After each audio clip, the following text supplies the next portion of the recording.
আজকে আমি বিপিসিসি 106-এর যে অধ্যায়ের মধ্যে আজকে আমি বলবো সেটা হচ্ছে যে ইউনিট 8 এর যে বিহেভিয়ারিজম আর নিও বিহেভিয়ারিজম, এই দুটো ইউনিটের যা বক্তব্য, যে সাইকোলজিস্ট, যারা যে মনোবিজ্ঞানীরা তাদের মতামত রেখেছেন সেগুলো এই দুটো ইউনিটের মধ্যে দিয়ে, এবং তাদের বিখ্যাত কোন কোন চ্যাপ্টারে বা কোন কোন অধ্যায়ের মধ্যে তাদের এই অংশগ্রহণ আমরা দেখতে পাই, সেটা মূলত আমরা পড়ব এই বিহেভিয়ারিজম আর নিও বিহেভিয়ারিজমে। তাহলে বিহেভিয়ারিজমের যে মূল একেবারে শুরুর দিক থেকে যদি ধরি, তাহলে অরিজিন বা কোথা থেকে সূত্র, সেটা যদি দেখা যায় তাহলে দেখব যে এটা হচ্ছে যে দার্শনিকদের যে ধারণা বা পার্সোক্রাটিক যে ফিলসফার্স বা দর্শনের দিক থেকে, বা ফ্রেঞ্চ সেন্সেশনালাইজেশন বা সেখান থেকে, বা ব্রিটিশ এম্পিরিসিজম বা অ্যানিমাল সাইকোলজি, বা কিভাবে যে জন্তু বা কোনো রকম এক্সপেরিমেন্টের মাধ্যমে তাদের যে পদ্ধতিগুলো কিভাবে আমরা ব্যবহার করি পরবর্তীকালে, সেইগুলো আমরা দেখব। তারপরে রয়েছে যে কিছু রাশিয়ান যে ফিজিওলজিস্ট, তাদের কিছু বিখ্যাত এক্সপেরিমেন্ট আছে, তাদেরও কিন্তু এই এক্সপেরিমেন্ট গুলো আমরা এই বিহেভিয়ারিজমের একেবারে অরিজিন বা সূত্র হিসেবে বা রুট হিসেবে আমরা দেখতে পাই।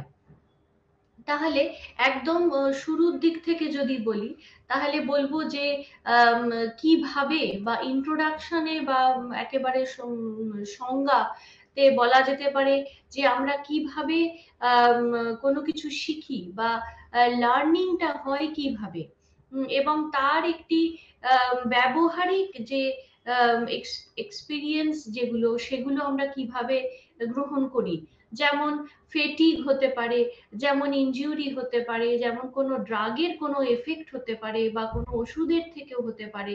এরকম ধরনের নানান রকম যে এক্সপেরিমেন্ট বা পদ্ধতি হয়েছিল, যেমন ক্লাসিক্যাল কন্ডিশনিং আমরা দেখেছি, বিখ্যাত ক্লাসিক্যাল কন্ডিশনিং বা অপারেন্ট কন্ডিশনিং এর যে বিহেভিয়ারিজমের যে সমস্ত এক্সপেরিমেন্ট, সেগুলো আমরা দেখতে পারি বিহেভিয়ারিজমের একেবারে গোড়ার দিকে।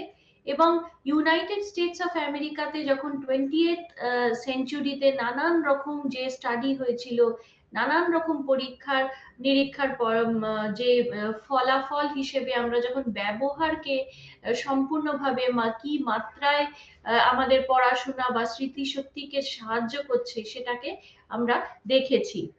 তারপর এই বিহেভিয়ারিজমের যে বিহেভিয়ারিস্টিক যে মনোবিজ্ঞানের যে তার কতটা ফলস্বরূপ কাজে লেগেছে, সেটাও কিন্তু এখান থেকে আমরা পাই। অর্থাৎ মানুষের অ্যাডাপ্টেশন, তার কিভাবে বা কি কি সূত্র মেনে চলে তারা কোনো রকম শিক্ষা গ্রহণ করে, তাছাড়া স্মৃতিশক্তি, তাছাড়া ইন্টারেস্ট বা আমরা মোটিভেশন, যেদিক থেকেই দেখতে পারি, বা আমাদের কোনো ওভার্ট বিহেভিয়ার যেটা বলা হয়, দু রকম ব্যবহারিক বা বিহেভিয়ার আমরা এখানে দেখতে পাই। এক হচ্ছে ওভার্ট বিহেভিয়ার এবং আরেক হচ্ছে কোভার্ট বিহেভিয়ার। ওভার্ট বিহেভিয়ার হচ্ছে যে ব্যবহার বা যে বিহেভিয়ার যেটা আমরা সহজেই অবজার্ভ করতে পারি বা দেখতে পারি, এবং কোভার্ট হচ্ছে ঠিক তার বিপরীত যে ব্যবহার বা বিহেভিয়ারটা।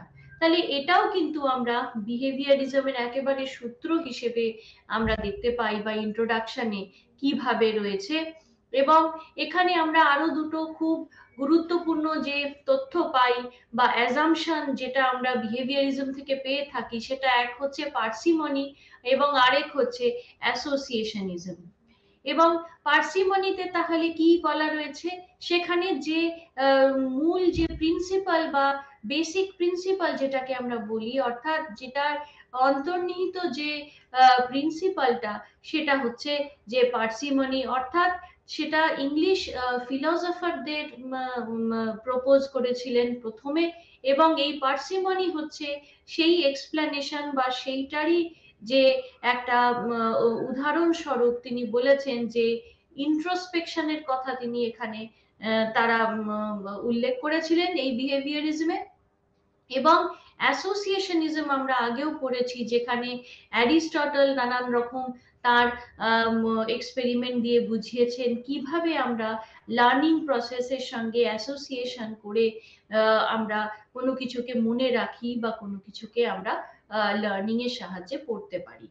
তারপর এই অরিজিনে আরো আমরা দেখব যে কিভাবে বিভিন্ন মনোবিজ্ঞানীরা, যেমন একেবারে শুরুতে যার কথা না বললেই নয়, তিনি হচ্ছেন বিখ্যাত জন বোয়ার্ডাস ওয়াটসন। 1913 সালে তিনি একজন আমেরিকান সাইকোলজিস্ট ছিলেন, এবং তিনি তার বিখ্যাত যে পেপার বিহেভিয়ারিজমের, সেটা হচ্ছে যে সাইকোলজি অ্যাজ আ বিহেভিয়ারিস্ট ভিউ ইট।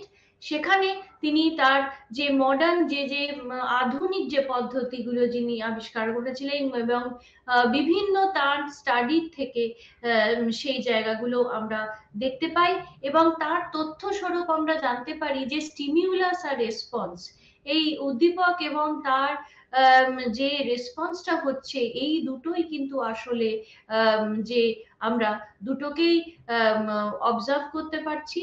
এবং এটা কিন্তু ওয়াটসনের যে মনোবিজ্ঞানের যে পদ্ধতি বা প্রিন্সিপাল, সেটাকেই কিন্তু পরবর্তীকালে বজায় রেখেছে।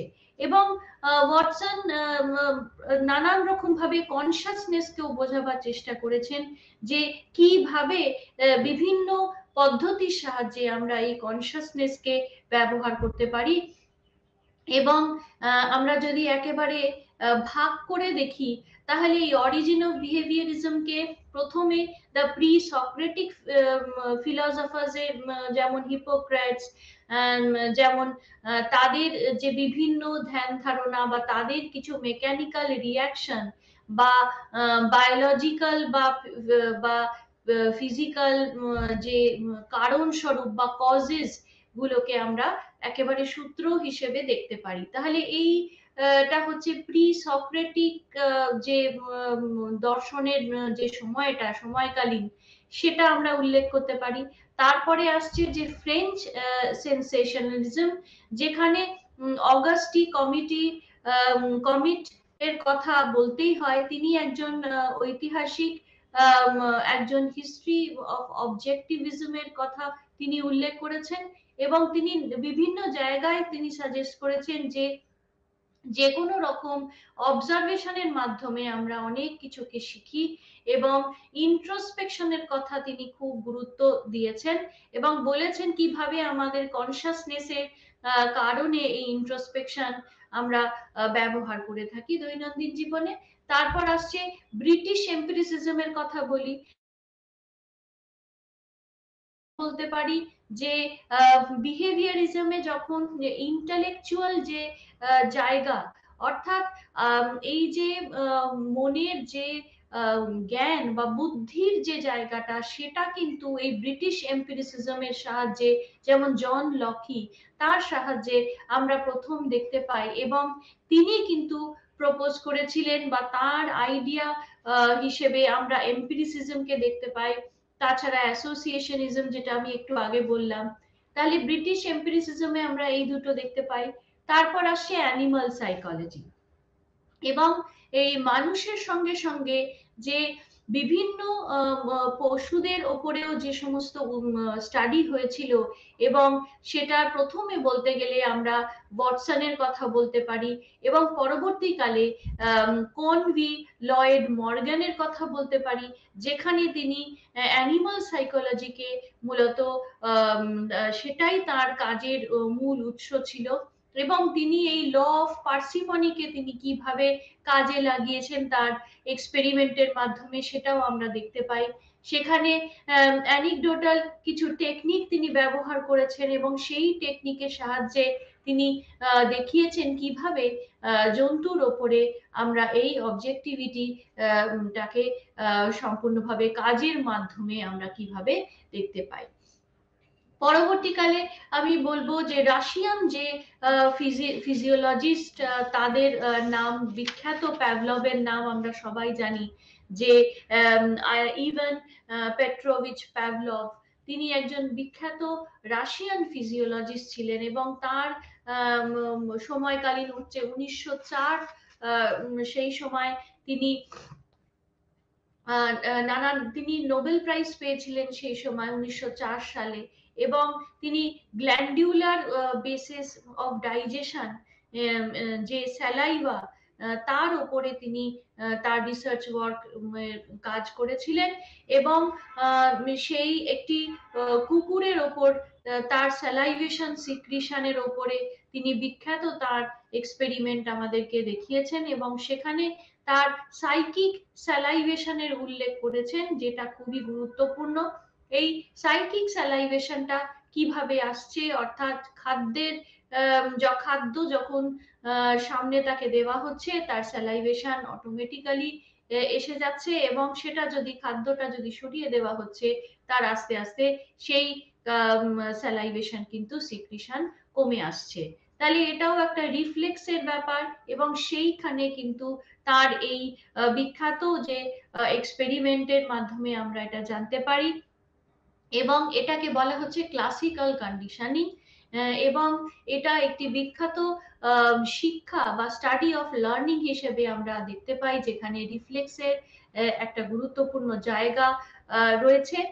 তাছাড়া প্যাভলভ নানান রকম কিছু এক্সপ্লেনেশন দেওয়ার চেষ্টা করেছেন, যেখানে তিনি অ্যাসোসিয়েশনের কথা বলেছেন, তাছাড়া ফিজিওলজিক্যাল কিছু রিফ্লেক্সোলজির কথা বলেছেন, যেখান দিয়ে তার এক্সপেরিমেন্টটাকে তিনি আরো কাজে আরো সুপ্রসারিত করেছেন।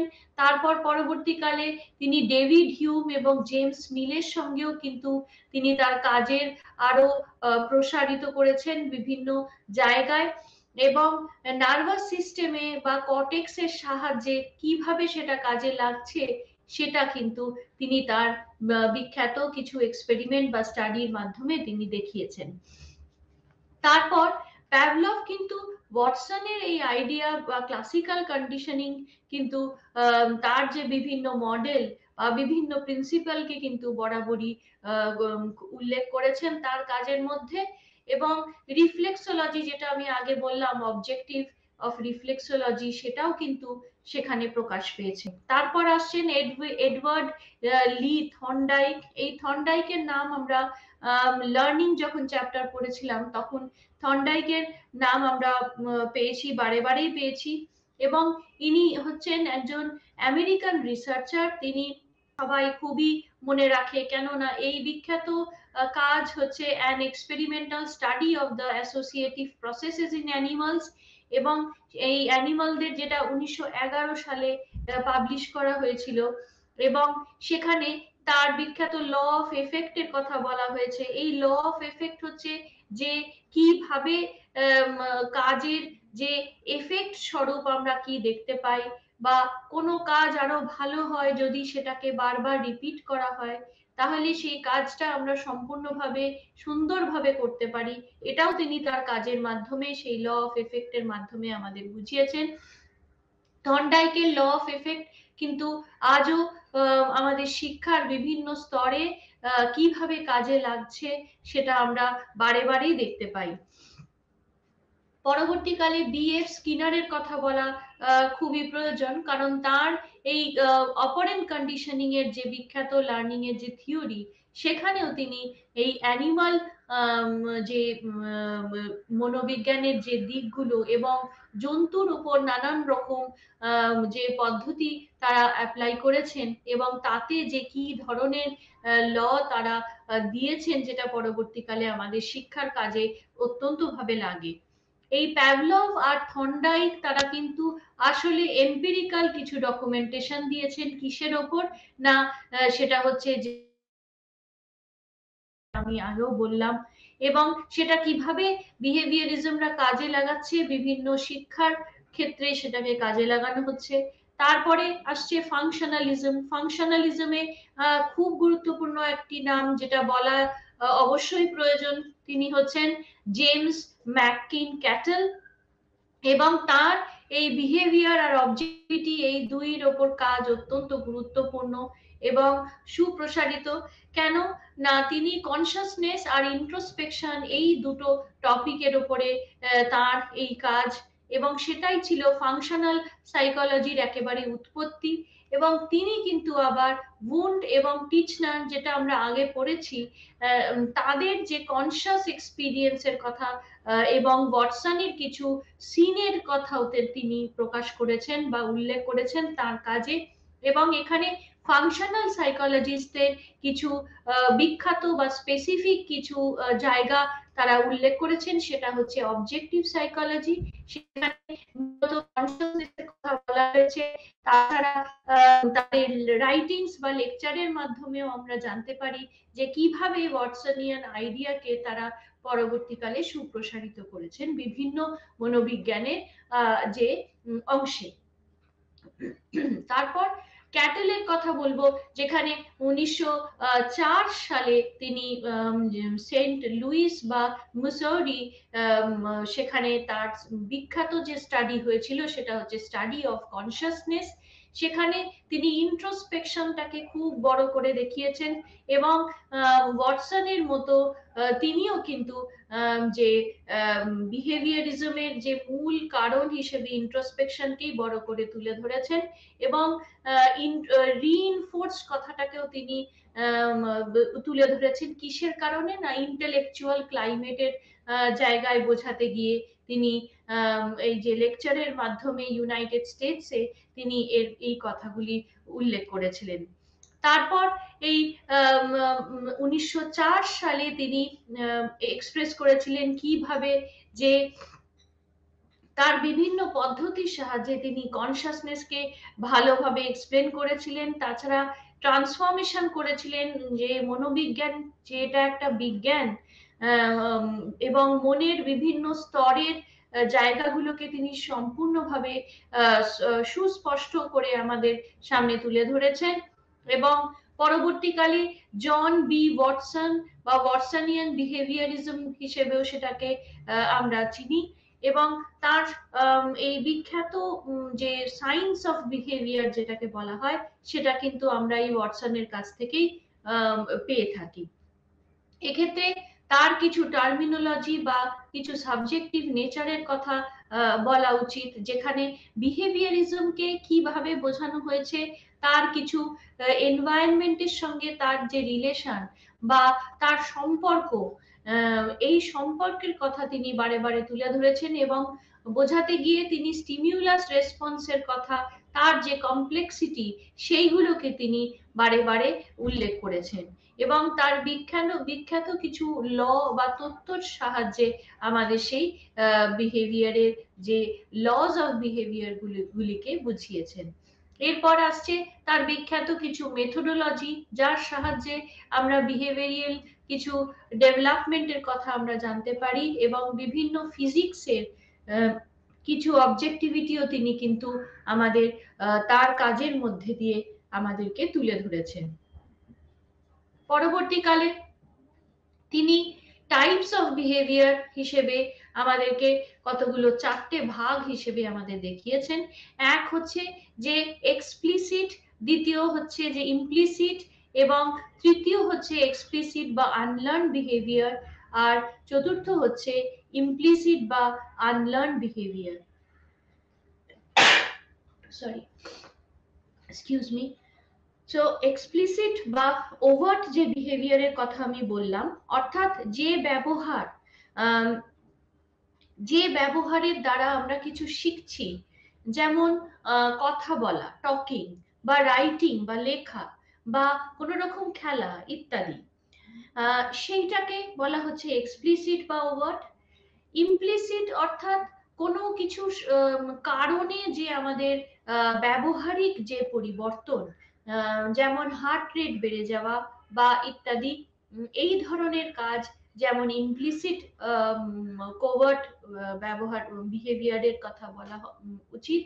তারপরে আসছে এক্সপ্লিসিট বা আনলার্ন বিহেভিয়ার, যেখানে যেমন স্নিজিং, হেঁচে ফেলা বা চোখের পলক, চোখের পাতা বন্ধ করা বা কোনো কিছুকে ধরা ইত্যাদি, এই সমস্ত জিনিস যেগুলো আমরা আমাদের নিজের ইচ্ছা মতো আমরা কিন্তু কন্ট্রোল করতে পারি না, অর্থাৎ সেগুলো নিজে থেকেই সেগুলো রিফ্লেক্সের মাধ্যমে সেটা হয়ে থাকে।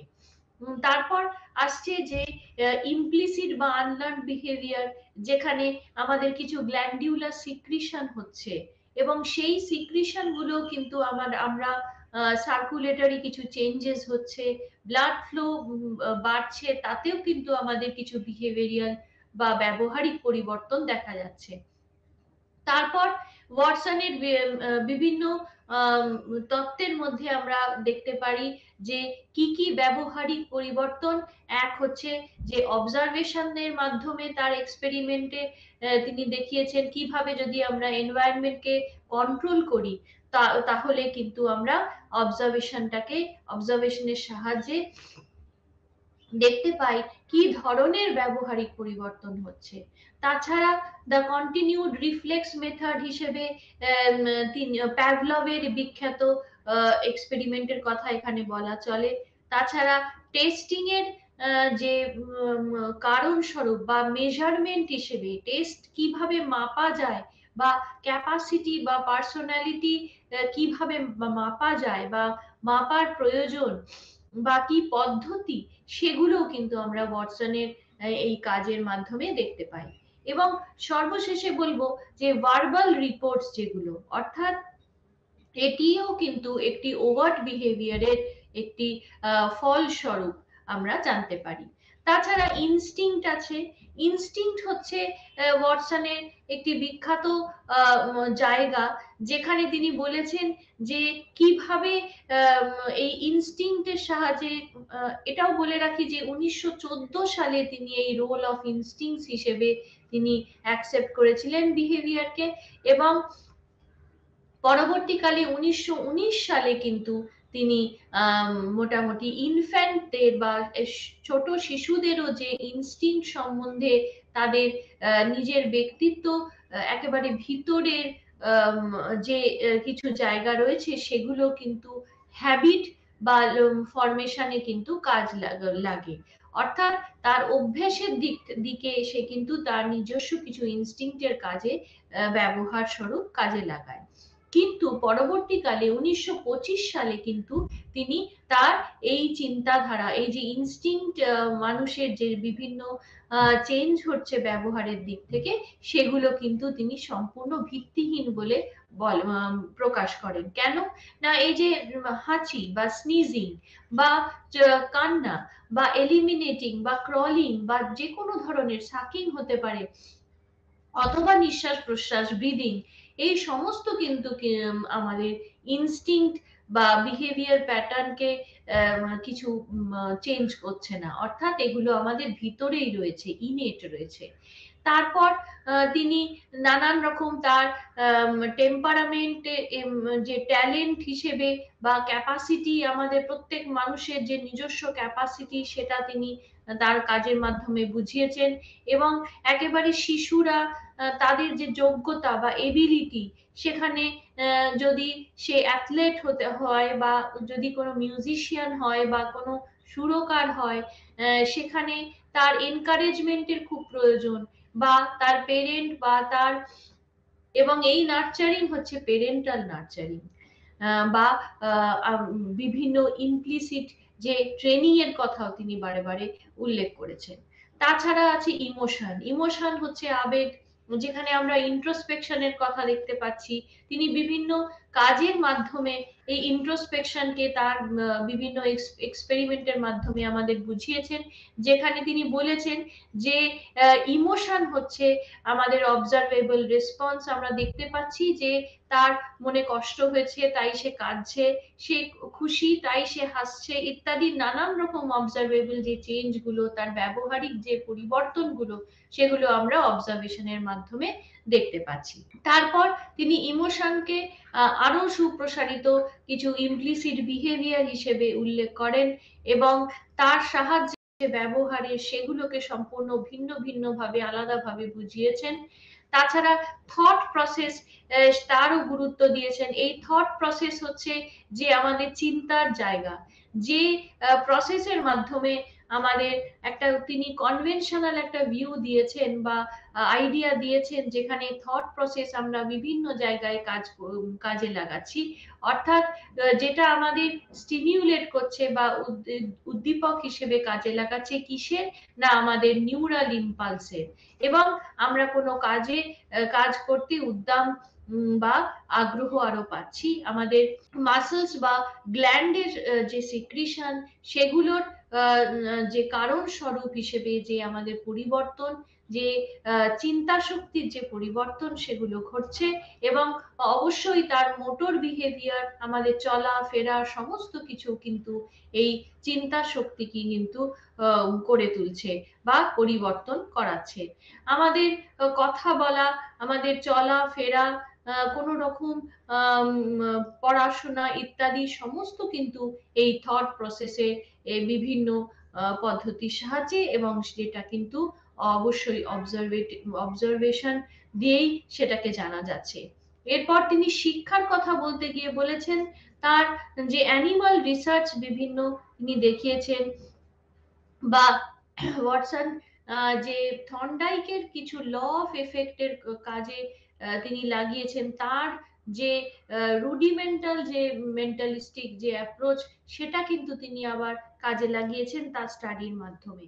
এই থর্নডাইকের যে বিলিফ বা তার যে জায়গাগুলো, অর্থাৎ যে রিইনফোর্সমেন্ট কাজের সূত্রে কাজকে আরো ভালো করে তোলার চেষ্টা করছে, সেই জায়গা কিন্তু থর্নডাইকও উল্লেখ করেছেন। তিনিও বলেছেন যে হ্যাঁ, এই ওয়াটসনের এই পদ্ধতি কিন্তু অবশ্যই কাজে লাগছে। এবং প্যাভলভের যে অ্যানিমাল সাইকোলজির যে ল গুলো, সেগুলো কিন্তু তিনি কাজে লাগিয়েছেন। এবং সেখানে বলতে গেলে তিনি ল অফ ফ্রিকোয়েন্সির কথা বলেছেন। ল অফ ফ্রিকোয়েন্সি হচ্ছে কোনো কাজ আমাদের খুব ভালো হয় যদি আমরা সেটাকে বারে বারে রিহার্সাল দিই বা সেটাকে বারে বারে রিপিট করি। সেই রিপিট করার মাধ্যমে আমাদের ভুলগুলো আমরা নিজেরাই সংশোধন করে নিতে পারি, এবং ফলে কাজটি আরো ভালোভাবে হয়ে থাকে। পরবর্তীকালে এই ল অফ ফ্রিকোয়েন্সির হাত ধরে ল অফ রিসেন্সির কথা তিনি বলেছেন, যেটা ওয়াটসনের একটি বিখ্যাত ল হিসেবে আমরা জানি। এবং তিনি বলেছেন যে এই যে মেকানিক্যাল অ্যারেঞ্জমেন্ট রয়েছে, কিসের অ্যারেঞ্জমেন্ট, না স্টিমিউলি আর রেসপন্সের যে অ্যারেঞ্জমেন্ট রয়েছে, সেটাই কিন্তু আসলে যে কোনো রকম শিক্ষার একটি রিপোর্ট হিসেবে আমরা বলতে পারি বা যা বোঝাতে পারি। এরপর তিনি শিক্ষার পরে বা লার্নিং এর পরে মাইন্ড বডি প্রবলেমের কথা তিনি তুলে ধরেছেন। এই মাইন্ড বডি প্রবলেমের মধ্যে তিনি কতগুলো ভাগে আমাদের ভাগ করে দেখিয়েছেন। এক হচ্ছে ইন্টারঅ্যাকশনিস্ট ভিউ, আরেক হচ্ছে যে সাইকোফিজিক্যাল প্যারালালিজম, আর তারপর হচ্ছে এপি ফেনোমেনালিজম আর ফিজিক্যাল মনিজম। তাহলে এই প্রথম যেটা বলতে গেলে ইন্টারঅ্যাকশনিস্ট ভিউ, যেখানে মন আর বডি, অর্থাৎ আমাদের মন এবং শরীর, এই দুটোর একসাথে ব্যবহারের ক্ষেত্রেই যে কোনো রকম পরিবর্তন ঘটছে। পরে এটা রেনি ডেসকারেটস, তারাও কিন্তু, বা উইলিয়াম জেমসের এই আইডিয়া গুলো তারা ব্যবহার করেছেন। এবং এই যে সাইকোফিজিক্যাল প্যারালালিজম 2 নম্বর যেটা তিনি বলেছেন, যে এটা হচ্ছে আরেকটি চিন্তাধারা, যে মেন্টাল আর বডিলি যে ইভেন্ট গুলো তৈরি হচ্ছে, সেগুলো আলাদা আলাদা, অর্থাৎ প্যারালাল ভাবে সেগুলো চলছে, একে অন্যের সঙ্গে কখনো ইন্টারাকশন সেটা হচ্ছে না। এবং এপি ফেনোমেনালিজমে আমরা যে আইডিয়া বা তথ্য বা ভিউ দেখতে পাই, পয়েন্ট অফ ভিউ, যেখানে বলা রয়েছে যে মেন্টাল বা মনের যে ইভেন্ট গুলো ঘটছে, সেগুলো হচ্ছে আসলে কিছুই না, শরীরের বাই প্রোডাক্ট হিসেবে আমরা সেগুলোকে চিহ্নিত করতে পারি। সেগুলো কোনো ব্যবহারিক কজ হিসেবে আমরা ধরতে পারি না। এবং যে বডিলি ইভেন্টস যেগুলো রয়েছে, সেগুলো কজ, সেগুলোর হচ্ছে আসল মেন্টাল ইভেন্টস এর কারণ স্বরূপ আমরা দেখতে পারি। এরপর আসছে ফিজিক্যাল মনিজম, অর্থাৎ মনিজমের মানে হচ্ছে মেটেরিয়ালিজম। এবং সেই জায়গাটা তিনি বলতে গিয়ে বলেছেন যে তিনি সম্পূর্ণভাবে ডিসকার্ড করেছেন যে মনের যে ইভেন্ট গুলো হচ্ছে সব একসাথেকে আমরা কনসাসনেস হিসেবে বলেছি, এটা তিনি মানতে রাজি নন। তিনি বলেছেন না, সমস্ত কিছুকেই কনসাসনেস দিয়ে বোঝানো সম্ভব নয়, বা সেটাই সম্পূর্ণ মনের সব রকম এক্সিস্টেন্স হিসেবে আমরা ধরতে পারি না। তারপর তার বিখ্যাত সেক্স এডুকেশনের কথা তিনি ব্যবহার করেছেন, যেখানে যৌন শিক্ষার অবশ্যই খুব প্রয়োজন শিশুদের জন্য, যেখানে তাদের এডুকেট করা খুবই প্রয়োজন। তার শিক্ষার মাধ্যমে তাদের জানানো দরকার যে কি ধরনের এই যে যৌন যে অ্যাবিউজ গুলো হচ্ছে সেগুলো তারা কিভাবে রুখতে পারে। ফলে ফ্রয়েডিয়ান যে মনোভাব বা তাকে কিন্তু তিনি খুব উল্লেখ করেছেন এবং বলেছেন যে ফ্রয়েডের এই বিখ্যাত যে লিবিডো বা এই ধরনের যে সেক্স এডুকেশনের কথা তিনি বলেছেন, অর্থাৎ যেগুলো খুব একেবারে ছোট বা একেবারে শিশু সময় থেকেই আমরা সেগুলো বুঝতে পারি, সেটার উল্লেখ তিনি করেছেন। তারপরে অ্যাডভার্টাইজিং এর ক্ষেত্রে অর্থাৎ কনজিউমার বিহেভিয়ার হিসেবেও তার বিখ্যাত কিছু রাইটিংস বা লেখা আমরা পড়তে পারি, যেগুলো কিভাবে তিনি আবার যে ওয়াল্টার থমসনের সঙ্গেও তিনি একত্র হয়ে কিভাবে কনজিউমার বিহেভিয়ারিজমে অ্যাডভার্টাইজিং যে বিভিন্ন জায়গাগুলো যেগুলো আমাদের বিভিন্ন স্তরে যে অনেক রকম সাকসেস এনে দিচ্ছে, সেগুলো কিন্তু তার থিওরির মধ্যে আমরা পেতে পাই। তারপর ক্রিটিসিজমের মধ্যে বলতে গেলে ক্রিটিসিজম এই ওয়াটসনিয়ান বিহেভিয়ারিজমের অনেক রকম ক্রিটিসিজমের কিন্তু খুব উল্লেখযোগ্য যে ক্রিটিসিজমটা বলতে গেলে বলা যায়, তিনি এই ব্যবহারিক যে জায়গাগুলো সেখানে তিনি এই স্টিমিউলাস আর রেসপন্স এই দুটোর যে সংস্পর্শ বা রিলেশনশিপ, এটাকেই তিনি গুরুত্ব দিয়েছেন বেশি করে। এবং তিনি কিন্তু ইগনোর করেছেন কোন দিকটা, এক হচ্ছে তার ফিজিক্যাল যে সমস্ত জায়গা বা সেন্ট্রাল যে মিডিয়েশন বা স্টিমিউলাস রেসপন্সের এই জায়গাগুলো বেশি গুরুত্ব দিতে গিয়ে তিনি মেন্টাল ইভেন্টস এর কথাগুলো কিন্তু একেবারে তুলে ধরেননি। তারপর ওয়াটসনিয়ার বিহেভিয়ারিজমে আমরা বলতে পারি যে তিনি রেস্টোর করেছেন যে রিডাকশনিজম বাই অ্যাজিউমিং, অর্থাৎ যে তিনি বলেছেন যে বিহেভিয়ার কিন্তু একেবারে সেই এনভায়রনমেন্টাল স্টিমিউলি থেকে অবজার্ভ করা যেতে পারে, কিন্তু সেটা সম্পূর্ণ ভিত্তিহীন, যেটা কিন্তু কখনোই সেটা করা যায় না। সেটা মানুষের ভিতরের ব্যাপার এবং বায়োলজিক্যাল ফ্যাক্টর গুলো সেখানে খুব গুরুত্বপূর্ণ, যেটা তিনি উল্লেখ করেননি। পরবর্তীকালে উইলিয়াম ম্যাকডোগাল, তিনি হচ্ছেন একজন ইনস্টিং থিওরি অফ মোটিভেশন এর তিনি খুব বিখ্যাত একজন ব্যক্তি। তিনিও কিন্তু বলেছেন যে ওয়াটসনের বিভিন্ন ক্রিটিসিজমের কথা বা তার থিওরির মধ্যে যেগুলো আমরা পাই না সেগুলো তিনি তুলে ধরেছেন তার বিখ্যাত বইয়ে, যেটা দ্য ব্যাটেল অফ বিহেভিয়ারিজম 1929-এ। সেখানে তিনি বলেছেন কিভাবে এবং কেন এই ইনেট টেকনিকের কথাগুলো আমরা থট বা অ্যাকশনের মধ্যে দিয়ে আমরা জানতে পারি, যেটা কিন্তু বিহেভিয়ারিজমে সম্পূর্ণ উল্লেখ নেই। তারপর একটা ওভারঅল যদি আমরা ইম্প্যাক্ট দেখি ওয়াটসনের, তাহলে দেখব যে একেবারে 20 বছর ধরে এই ওয়াটসনের বিভিন্ন যে আইডিয়া বা তত্ত্বগুলো আমরা কিন্তু কেরিয়ারের কাজে লাগাতে পারছি। এই মনোবিজ্ঞানকে আরো অনেক জায়গায় আমরা কাজে লাগাতে পারছি। তার বিখ্যাত একটি পাবলিকেশনের কথা বলি, যেখানে তিনি 1913 সালে তার যে পাবলিকেশন হয়েছিল পেপারে, যেখানে তিনি সাইকোলজি অ্যাজ দ্য বিহেভিয়ারিস্ট ভিউ ইট, সেখানে তিনি বলেছেন যে কিভাবে কিভাবে ব্যবহারিক দিক থেকে আমরা অবজারভেশনের মাধ্যমে আমাদের কনসিয়াসনেস বা ইন্ট্রোস্পেকশনের মাধ্যমে আমরা বিভিন্ন কাজ করে থাকি। এবং তিনি এটা মনোবিজ্ঞান যে একটা বিজ্ঞানের একটি স্তর, সেটাকেও তিনি তার কাজের মাধ্যমে বিভিন্নভাবে আমাদের কাছে তুলে ধরেছেন। তাছাড়া ওয়াটসনের যে ভিউ আমরা দেখতে পাই, তার যে কোন দিকটায় তিনি মনোবিজ্ঞানের যে একটা সুপ্রসারিত যে এফেক্ট হিসেবে আমরা বলতে পারি, যেটা বহুদিন ধরে আমরা মেনে নিয়েছি বা চলছি, সেটা একেবারে শুরুর দিক, অর্থাৎ 1930 সাল থেকে বলতে গেলে। এবং সেটা হচ্ছে যে তিনি ডিসক্রাইব করেছেন বা বলেছেন বা এক্সপ্লেন করেছেন কিভাবে যে স্টেট অফ কনসাসনেসকে তিনি গুরুত্ব দিয়েছেন, এবং সেটাই হচ্ছে আমাদের বিহেভিয়ারে বা ব্যবহারের কন্ট্রোল করার একটি জায়গা। তারপর ওভার্ট বিহেভিয়ারের কথাও তিনি বলেছেন, যেখানে যে এটি একটি মনোবিজ্ঞানের একটি এক্সক্লুসিভ সাবজেক্ট ম্যাটার হিসেবে তিনি তুলে ধরেছেন বা প্রকাশ করেছেন। পরবর্তীকালে আমরা এই ওয়াটসনের যে ইম্প্যাক্টের পরে আমরা দেখব যে নিও বিহেভিয়ারিজম হিসেবেও কিন্তু আমরা পরবর্তীকালে এই যে বিহেভিয়ারিজমের যে তথ্য, সেগুলোই আমরা কিভাবে পরবর্তীকালে আবার দেখব, যেখানে নিও বিহেভিয়ারিজমে আমরা কিছু শুরুতেই লজিক্যাল পজিটিভিজম দেখব, যেটা আমরা বিহেভিয়ারিজমে দেখেছিলাম।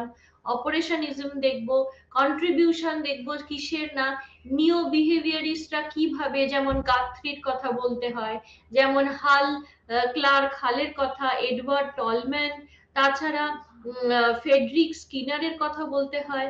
এবং এরা কিন্তু এই বিহেভিয়ারিজমকে আরো সুপ্রসারিত করেছেন বিভিন্ন স্তরে, বিভিন্ন কাজের মাধ্যমে। এবং এটা একটি রেভলিউশন হিসেবে আমরা চিহ্নিত করতে পারি। কেন না এখানে রাতারাতি এটা হয়ে যায়নি। অর্থাৎ 1924 থেকে যখন থেকে ওয়াটসনের মোটামুটি আমরা দেখলাম যে তার যে দিকগুলো বা ল, যেগুলো তিনি মনোবিজ্ঞানের বিভিন্ন কাজের মাধ্যমে আমাদেরকে দিয়েছেন বা উপহার স্বরূপ দিয়েছেন, সেটা 1930 থেকে যদি আমরা শুরু করি, তাহলে তারপরে যে অ্যাপ্রোচের যে সময়টা, যে সময়কালীন, সেখানে তার বিভিন্ন স্তরকে যদি আমরা সম্পূর্ণভাবে প্রকাশ করতে চাই, তাহলে আমাদের মোটামুটি হিসেবে 3টে স্টেজ হিসেবে ভাগ করতে পারি আমরা। এক হচ্ছে তার একেবারে 1913 থেকে 1930, আরেকটা হচ্ছে 1930 থেকে 1960, আর একেবারে শেষেরটা বা থার্ড স্টেজ হিসেবে আমরা বলতে পারি, যেখানে 1960 থেকে 1990। এবং এই প্রথম স্তর হচ্ছে ফার্স্ট স্টেজ, যেখানে 1913 থেকে 1930, এখানে কিন্তু আমরা ওয়াটসনিয়ানের বিহেভিয়ারিজমই দেখতে পাই, এবং তার বিভিন্ন দিকগুলোই কিন্তু এখানে উল্লেখযোগ্য। তা পরবর্তীকালে যে সেকেন্ড স্টেজ, সেই সেকেন্ড স্টেজে কিন্তু নিও বিহেভিয়ারিজম হিসেবে আমরা যেটা দেখতে পাই, সেখানে কিন্তু এই যে বিহেভিয়ারিজম বা ওয়াটসনের যে আইডিয়াগুলো কিন্তু খুব বেশি কাজে লাগানো হয়েছে বিভিন্ন জায়গায়।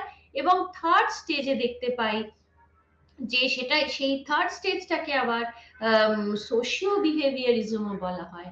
কেন না, সেটা কিন্তু আবার সোসাইটির যে বিভিন্ন কাজে অর্থাৎ তার কগনিটিভ কিছু পদ্ধতি বা প্রসেসের মাধ্যমেও আমরা অবজারভেশনকে ওভার্ট বিহেভিয়ার দিয়ে দেখতে পাই। এবং তার সময়কালীন হিসেবে 1960 থেকে 1990 একটি বিখ্যাত এই কয়েক বছরে আমরা দেখতে পাই। তাহলে এই 3টে স্টেজে কিন্তু আমরা বিহেভিয়ারিজমকে ভাগ করতে পারি। এবং প্রথমত বলতে গেলে এই লজিক্যাল পজিটিভিজম হচ্ছে যে একটি বিখ্যাত স্তর, যেখানে আমরা দেখতে পাবো যে কমিটি অ্যান্ড ম্যাক তাদের পজিটিভিজমের কথা, এবং কিভাবে বিজ্ঞানের বিভিন্ন স্তরে এই 20th সেঞ্চুরিতে তারা তাদের কাজ আমাদের একেবারে সামনে তুলে ধরেছেন বিভিন্ন থিওরির মাধ্যমে। এই লজিক্যাল পজিটিভিজমকে আমরা বাংলায় বলতে পারি যে যৌতিক ইতিবাচকবাদ। এই যৌতিকতাকে তুলে ধরার জন্যই কিন্তু এই সময়কালীন এই অর্থাৎ এই 1924 থেকে যদি ধরতে হয়, সেখানে আমরা এটাকে বলে থাকি ফিলসফার, যে ছোট দর্শনের যে গ্রুপ, সেখানে ভিয়েনা সার্কেল হিসেবেও কিন্তু এটা প্রচারিত। তারপর এই তাদের যে আইডিয়া গুলো, যেগুলো এম্পিরিক্যাল যে অবজারভেশন এবং বিভিন্ন মনোবিজ্ঞানের যে পদ্ধতিগুলো, সেগুলো থিওরির মাধ্যমে আমাদের কাছে তারা তুলে ধরেছেন। এবং পরবর্তীকালে আমরা আরো দেখি যে যেখানে হারবার্ট, এই ভিয়েনা সার্কেলে হারবার্ট ফেজল, তাছাড়া রুডolf কার্নেপ, তাদের এই লজিক্যাল পজিটিভিজম যেটা, সেটা কিভাবে সাইকোলজির মধ্যে বা মনোবিজ্ঞানের আরো বিভিন্ন স্তরে কিভাবে কাজে লাগছে। তাছাড়া ফিজিক্সেরও কিছু তথ্য কিভাবে মনোবিজ্ঞানের সঙ্গে তাদের যে সম্পর্ক বা প্রিন্সিপাল, সেগুলো কিন্তু আমরা এখানে দেখতে পাই। তারপর অপারেশনালিজম, তার পরবর্তী এই লজিক্যাল পজিটিভিজমের পরে যে অপারেশনালিজম, সেখানে আমরা একটি বিখ্যাত নাম বলতে হয়, যেটা হচ্ছে পার্সি ব্রিজম্যান। 1927 সালে হার্ভার্ড, তিনি একজন হার্ভার্ড ফিজিস্ট ছিলেন, এবং পার্সি ব্রিডম্যান কিন্তু তার বিখ্যাত যে বই পাবলিশ করেছেন, যেটা হচ্ছে the logic of modern physics, যেখানে তিনি বলেছেন যে, প্রপোজ করেছেন যে কিভাবে যে এই অ্যাবস্ট্রাক্ট কনসেপ্ট কিভাবে কাজে লাগছে, যেটা ফিজিক্সের একটি বিখ্যাত জায়গা, সেটা কিন্তু তিনি তার একটি অপারেশনাল ডেফিনিশন দিয়েছেন। সেই ডেফিনিশনে তিনি উল্লেখ করেছেন ফোর্স আর এনার্জির কথা, এবং সেই ফোর্স আর এনার্জি কিভাবে কাজে লাগানো যাচ্ছে, তার যে বিভিন্ন অবজারভেবল ফেনোমেনা, সেগুলো কিন্তু আমরা এই অপারেশনালিজমের মধ্যে বা অপারেশনিজমের মধ্যে দেখতে পাই। পরবর্তীকালে এটাও কিন্তু একটা সায়েন্স হিসেবে, যে সিউডো প্রবলেমস হিসেবে তিনি তুলে ধরেছেন, যেখানে আমরা কিভাবে কোনো কিছুকে শিখি, বা অ্যাংজাইটি কিভাবে হয়।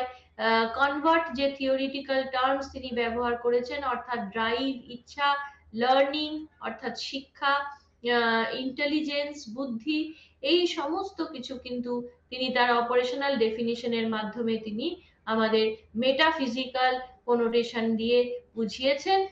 তারপর বিভিন্ন দিক বলতে গেলে অপারেশনালিজমের পরে বলতে হয় যে বিভিন্ন স্তরে বা সায়েন্সের বিজ্ঞানের যে আরো যে জায়গাগুলো, ফিজিক্যালিজম যেটাকে বলা হয়, সেই ফিজিক্যালিজমের মধ্যে কিভাবে ফিজিক্যাল কনসেপ্টের সঙ্গে মনোবিজ্ঞানের যে সূত্র, সেগুলো কিন্তু তিনি এক এক করে বুঝিয়েছেন বিভিন্ন প্রিন্সিপালস এর মাধ্যমে।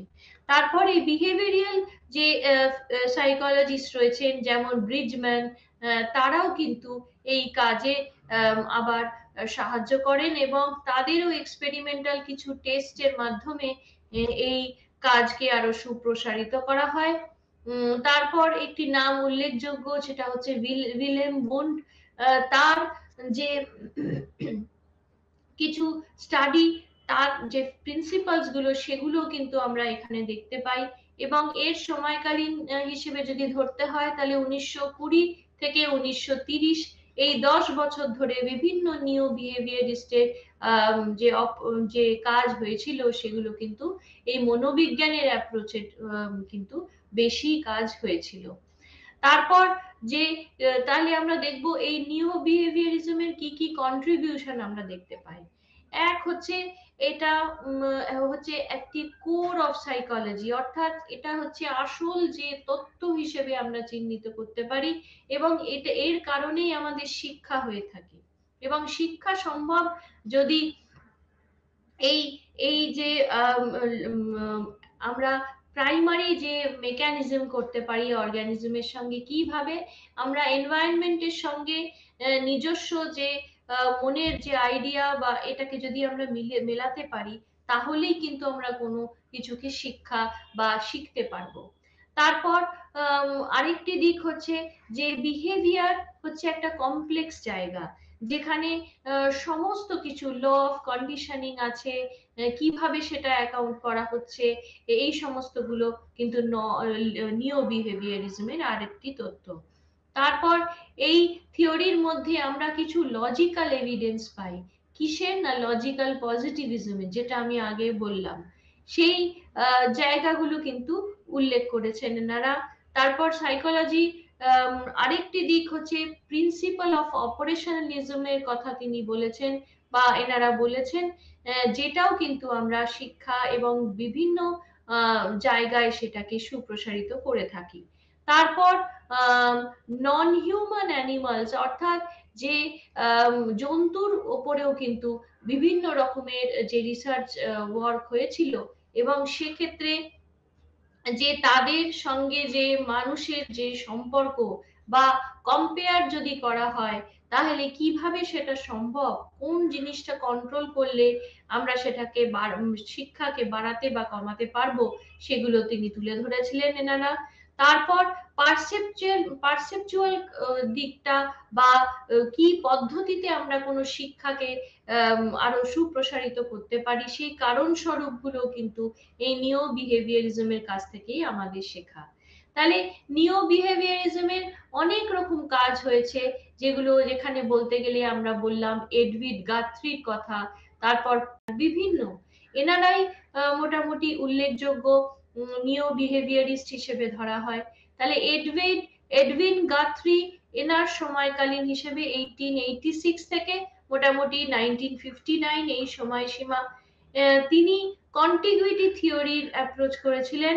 এই কন্টিগুইটি হচ্ছে এমন একটি থিওরি যেখানে তিনি বলেছেন যে বিভিন্ন ব্যবহারিক যে অবজারভেশনের মাধ্যমে আমরা যে বিহেভিয়ারটা দেখছি, সেটা কিন্তু আসলে হচ্ছে মাস্কিউলার কিছু মুভমেন্ট বা আমাদের যে গ্ল্যান্ডিউলার যে রেসপন্স রয়েছে, এবং সেটা এনভায়রনমেন্টের সঙ্গে একসাথে সেটা কিভাবে কাজে লাগছে, এবং তার থিওরি অফ অ্যাসোসিয়েশনের কথাও তিনি এখানে বুঝিয়েছেন, এবং বোঝাতে গিয়ে বিখ্যাত প্যাভলভের এক্সপেরিমেন্ট এবং থর্নডাইকের এক্সপেরিমেন্ট, যেখানে রিইনফোর্সমেন্ট যে প্রিন্সিপাল কাজে লাগানো হয়েছিল, তার উল্লেখ আমরা দেখতে পাই।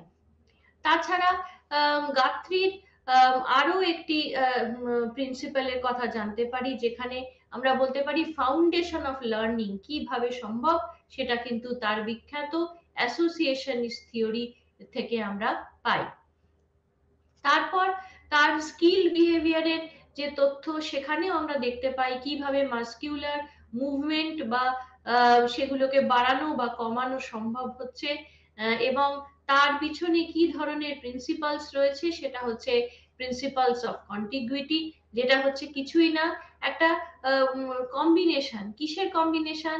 না স্টিমিউলাস এলিমেন্টের সঙ্গে আমাদের চলাফেরা বা মুভমেন্টের যে একটা কম্বিনেশন রয়েছে, ইত্যাদি। তারপর কিভাবে এই রিইনফোর্সমেন্টকে তিনি কাজে লাগিয়েছেন, কিভাবে কাজের মাধ্যমে স্টিমিউলাস রেসপন্সের মাধ্যমে তার কন্টিগুইটি থিওরি দিয়ে কিভাবে তিনি কাজে লাগিয়েছেন। তাছাড়া পরবর্তীকালে আমরা দেখতে পাই এই কাজ এফ.ডি. শেফিল্ড তারাও কিন্তু তাদের গাত্রের এই ভিউ পয়েন্টকে আরো সুপ্রসারিত করেছেন, এবং পজিটিভ রিইনফোর্সমেন্টকে তারা কিভাবে ব্যবহারিক দিক থেকে আরো সুন্দরভাবে বলা চলে, সেটা তারা তাদের কাজের মাধ্যমে বুঝিয়েছেন। তাছাড়া ভার্জিনিয়া ভোকস নামে বিখ্যাত যে ডিজাইন করা হয়েছিল এক্সপেরিমেন্ট, সেখানেও আমরা এই গাত্রির অ্যাপ্রোচকে আমরা সম্পূর্ণভাবে দেখতে পাই, এবং সেখানে তিনি সুন্দরভাবে প্রকাশ করেছেন কিভাবে শিক্ষাটা সম্পূর্ণ হয়। তাছাড়া ক্লার্ক হাল তার যে হাইপোথেটিকো ডিডাকটিভ থিওরি, সেটা আমরা দেখতে পাই তার একটি ভিন্ন আইডিয়ার মধ্যে, বা তার যে ভিন্ন একটি জায়গা তিনি তুলে ধরেছেন, সেটাকে বলা হচ্ছে কম্প্রিহেন্সিভ ট্রিটমেন্ট। কিসের?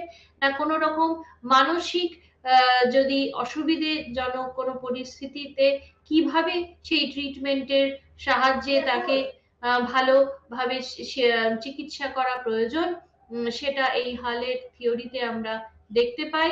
তার সময়সীমা 1884 থেকে মোটামুটি 1952, এবং এর মধ্যে তিনি যে হাইপোথেটিকো যে ডিডাকটিভ স্ট্রাকচার সেগুলোকে তিনি তার কাজের মাধ্যমে বা রিসার্চের মাধ্যমে দেখিয়েছেন।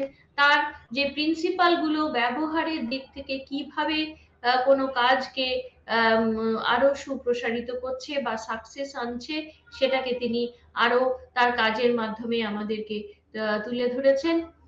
তাছাড়া হালের যে ম্যাথমেটিক্যাল যে প্রেডিকশন যেটা, সেটাও তিনি তার এক্সপেরিমেন্টের মাধ্যমে তিনি বুঝিয়েছেন, এবং কিভাবে সেই রিডাকশন সম্ভব এবং হোমিওস্ট্যাটিক মডেল হিসেবে তিনি কিভাবে একটি সমান ইকুইলিব্রিয়াম দেখিয়েছেন, সেটাও কিন্তু আমরা এই থিওরির মাধ্যমে জানতে পারি। তাছাড়া তার অ্যানালিসিস জানতে পারি, যখন তার এই ব্যবহারিক যে আইডিয়া কিসের না একটা ভিতরে ইন্টারভিনিং ভেরিয়েবলও রয়েছে, তার উল্লেখ কিন্তু আমরা এই থিওরির মাধ্যমে, হালের থিওরির মাধ্যমে জানতে পারি। তাহলে সেখানে এস আর যে মডেল বা থিওরি আমাদের আগে জানা ছিল, যেটা আমরা ওয়াটসনের কনসেপচুয়ালাইজেশন অফ বিহেভিয়ারিজম থেকে জানতে পারি, পরবর্তীকালে সেটা আমরা এস ও আর হিসেবেও সেটা সুপ্রসারিত করা হয়, এবং সেখানে এস এইচ আর হিসেবেও এটাকে আমরা চিহ্নিত করতে পারি। এবং এখানে কি প্রিন্সিপাল ব্যবহার হচ্ছে, এবং রিইনফোর্সমেন্টের যে সেকেন্ড প্রিন্সিপাল বলা হয়েছে, যে ড্রাইভ রিডাকশন হচ্ছে একটি প্রাইমারি বা এই খুব গুরুত্বপূর্ণ একটি জায়গা, যেখানে সেকেন্ডারি রিইনফোর্সমেন্টের কাজ অবশ্যই কাজে লাগছে। তাছাড়া যদি তার উদাহরণের সময় আমরা দেখতে পাই যে প্রেজেন্স অফ লাইট, অর্থাৎ আলোর যখন আলো জ্বালানো হচ্ছে, তখন যে ক্ষুধার্ত যে ইঁদুর তাকে কিন্তু ফুড বা তার খাদ্য ঠিক দেওয়া হচ্ছে, কিন্তু আলোর যদি নেওয়ানো হচ্ছে তখন সে খাদ্য পাচ্ছে না। তাহলে আলোর সাথে তার খাদ্যের যে বা রিওয়ার্ডের জায়গাটা, সেখানে যে যোগসূত্র, সেটাও আমরা তার কাজের মাধ্যমে দেখতে পাই। আর এই বিখ্যাত রিডাকশন পোটেনশিয়ালকে বলা হয় SER, এবং ডি, ক্যাপিটাল ডি হচ্ছে ড্রাইভ, আর এইচ হচ্ছে হ্যাবিট, যেটা আমরা থর্নডাইকস ল অফ এফেক্ট বা প্যাভলোভিয়ান কন্ডিশনের কন্ডিশনিং কেও আমরা এখানে দেখতে পাই, যে হাল কিভাবে তার কাজে এই সমস্ত কিছুকেই কিন্তু লাগিয়েছেন। তারপর হাল ইন্টারভিনিং ভেরিয়েবলকে কিভাবে তিনি কাজে লাগিয়েছেন, সেটাও একটি কোয়ালিটেটিভ যে কনসেপচুয়ালাইজেশন যেটা বলা হয়, সেটা কিন্তু তিনি উল্লেখ করেছেন তার কাজের মাধ্যমে। তারপর হালের পরে আসছেন এডওয়ার্ড টলম্যান।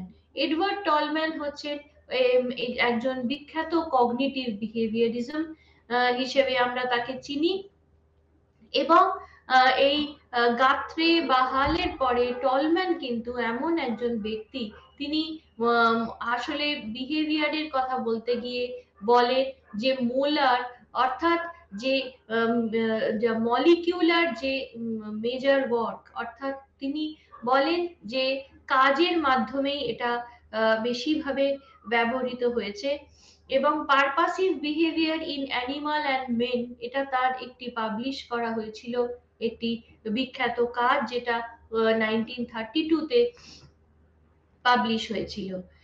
সেখানে তিনি বলেছেন যে কিভাবে মলিকিউলার এলিমেন্ট আমাদের নিউরাল নার্ভ বা মাস্কিউলার বা গ্ল্যান্ডিউলার যে প্রসেসগুলো কিভাবে এই মোলার অ্যাক্টকে পরিবর্তন করাচ্ছে। এবং টলম্যান কিন্তু ওয়াটসনিয়ানের যে বিহেভিয়ারিজম, সেই যে আইডিয়া বা তত্ত্বগুলোকে কিন্তু আরো সুপ্রসারিত করেন তার কাজের মাধ্যমে, এবং তার সময়সীমা হিসেবে আমরা দেখতে পারি 1886 থেকে 1959, এবং সেখানে তিনি ওয়াটসনের যে থিওরির যে ল গুলো তিনি কাজে লাগিয়েছেন, এবং তিনি বলেছেন যে মেন্টাল আইসোমরফিজম হচ্ছে এমন একটি বিখ্যাত জায়গা, যেখানে এই লার্নিং কিভাবে হয়ে থাকে সেটা কিন্তু আমরা খুব ভালোভাবে দেখতে পাই। অর্থাৎ যে অ্যাকুইজিশনের যে জায়গা, যে ফিল্ড ম্যাপিং এর জায়গা, সেগুলো কিন্তু আমরা এই লার্নিং এর থিওরির বা এক্সপেরিমেন্টের মাধ্যমে আমরা জানতে পারি। তারপর টলম্যান্সের ল অফ ইকুইজেশন, এটাও আমরা দেখতে পাই, যেখানে তিনি একেবারে আলাদাভাবে কিভাবে শিক্ষা হচ্ছে এবং সেখানে কগনিটিভ যে ম্যাপিং এর যে জায়গাটা, সেটা কিভাবে সম্পর্ক একইভাবে তৈরি করছে, সেটার উল্লেখ পাই আমরা টলম্যানের, এডওয়ার্ড সি টলম্যানের বিখ্যাত এক্সপেরিমেন্টের মাধ্যমে। তারপর এই তার এক্সপেরিমেন্ট আরো সুপ্রসারিত করা হয়, বিভিন্ন দিককে তুলে ধরা হয়, যেখানে তার মলিকিউলার ভিউ বা সেটা কিভাবে কমানো বা বাড়ানো যেতে পারে ওয়াটসনের আইডিয়া দিয়ে, সেগুলোর উল্লেখ আছে। তারপর পরবর্তীকালে স্কিনারের কথা আমরা জানি, যেখানে 1950-তে 1950 সালে BF স্কিনার তার একটি বিখ্যাত পেপার পাবলিশ হয়েছিল, যেটার নাম হচ্ছে যে আর থিওরিজ অফ লার্নিং নেসেসারি।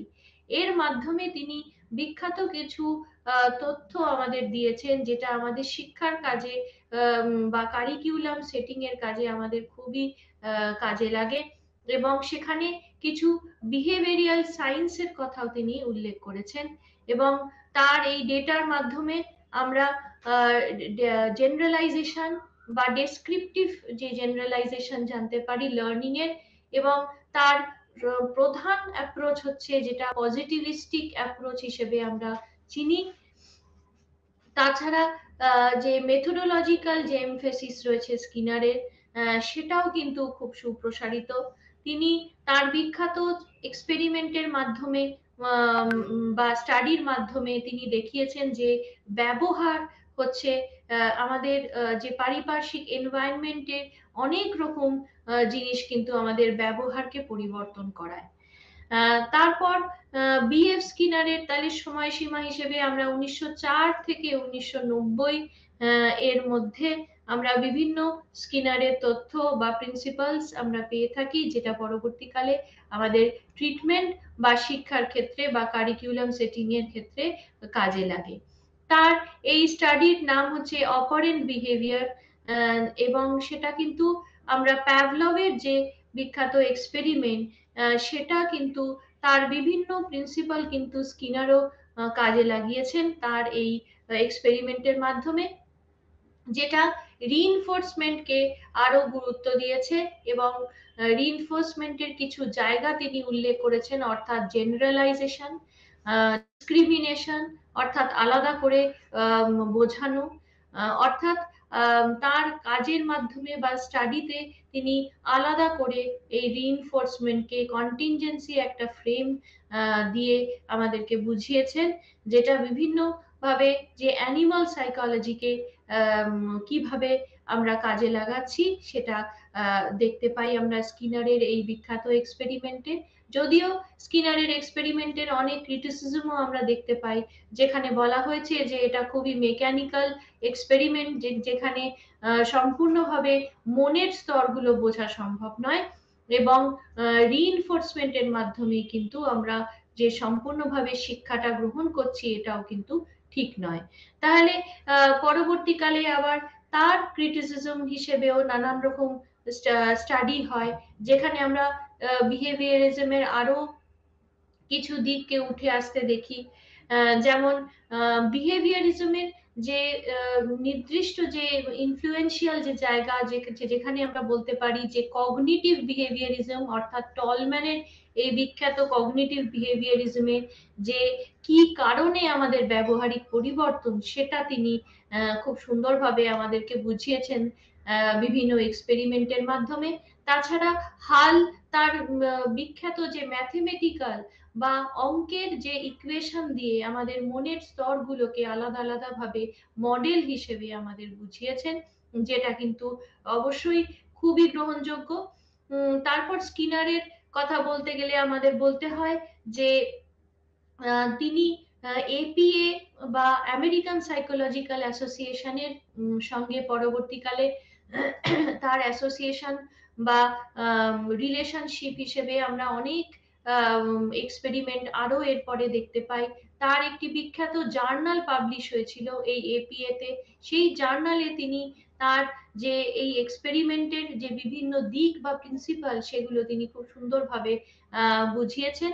এবং তারও কিছু কন্টেম্পোরারি কিছু সাইকোলজিস্টরা ছিলেন, তারা এই যে রিসার্চ ওয়ার্ককে আরো সুপ্রসারিত করেছিলেন বিভিন্ন দিক থেকে, অর্থাৎ অপারেশনাল দিক থেকেও সেটা করা হয়েছিল, বা প্রবলেমেটিক বা প্রবলেম সলভিং যে জায়গা সেখানে, অথবা ডিসিপ্লিন যে সাইকোলজি তার কাজে হিসেবে, অথবা ওভার্ট বিহেভিয়ার বা কোভার্ট বিহেভিয়ার, অথবা কগনিটিভ বা নিউরোসাইকোলজিক্যাল প্রসেস, এই সমস্ত দিকগুলোকে আলাদা আলাদা করে চিহ্নিত করা হয়েছিল।